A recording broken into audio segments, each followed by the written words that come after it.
ஒரு நாள் இயேசு கிறிஸ்து தம்முடைய சொந்த ஊருக்கு போயிருந்தார். அப்பொழுது உடல் முழுவதுமாய் மரத்து போன ஒரு வியாதியை கொண்டிருந்த ஒரு மனிதனை இயேசுவினிடத்தில் கொண்டு வந்து நிறுத்தினார்கள்.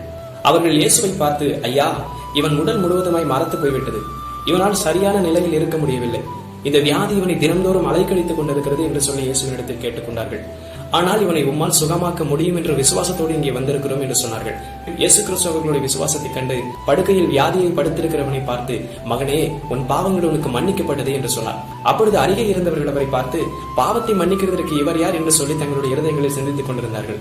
அப்பொழுது இயேசு கிறிஸ்து அவர்களை பார்த்து, உங்கள் இருதயங்களை நீங்கள் தவறாய் சிந்திக்கிறது என்ன? பூமியிலே பாவத்தை மன்னிக்கிறதற்கு மனுஷகுமாரனுக்கு முழு அதிகாரம் உண்டு என்பதை நீங்கள் அறிய வேண்டும் என்று சொன்னார். இப்படி சொல்லி முடித்து படுக்கையை படுத்திருக்கிறவனை பார்த்து, மகனே, உன் படுக்கையை எடுத்துக்கொண்டு எழுந்து நட என்று உனக்கு நான் சொல்லுகிறேன் என்று சொன்னார். இயேசு கிறிஸ்து சொன்ன அடுத்த கணமே அந்த உடல் முழுவதுமாய் மரத்து போன நிலையில் இருந்த திமிர்வாதக்காரன் எழுந்து நடக்க ஆரம்பித்தான்.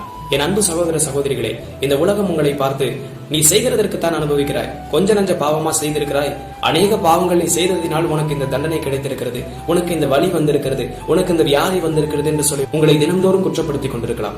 ஆனால் என் ஆண்டவராக இயேசு கிறிஸ்து சொல்லுகிறார், நான் ஒருவனையும் நியாயம் தீர்க்கிறதில்லை, என்னை நம்பி வந்தவனை ஒரு நாளும் நான் கைவிட்டதே இல்லை என்று சொல்லி இயேசு கிறிஸ்து சொல்லுகிறார். ஏன் ஒரு சில நேரத்தில் நமக்கே அப்படி தோன்றும், நாம் செய்ததற்குத்தான் நாம் அனுபவிக்கிறோம் என்று சொல்லி நமக்கே அப்படிப்பட்ட சிந்தனைகள் வரும். ஆனாலும் நாம் செய்த பாவங்களை எல்லாம் மறைத்து மன்னித்து நம்மை பரிசுத்தமாய் மாற்றுகிற ஒரு தெய்வம் இன்றைக்கும் உயிரோடு கூட இருந்து கொண்டுதான் இருக்கிறார். அந்த இயேசு பாவம் செய்த ஒருவனை கூட பாவி என்று சொன்னதே இல்லை. பாவம் செய்த நம்முடைய பாவங்களை நீக்குவதற்கு பாவம் அறியாத அவரை நமக்காக பாவமாக்கினார் என்று வேதம் சொல்கிறது. இயேசுவினிடத்தில் உங்கள் பாவங்களை அறிக்கையிடுங்கள், பாவத்திலிருந்து விடுதலையாகுங்கள். கர்த்தர் உங்களை ஆசீர்வதிப்பாராக.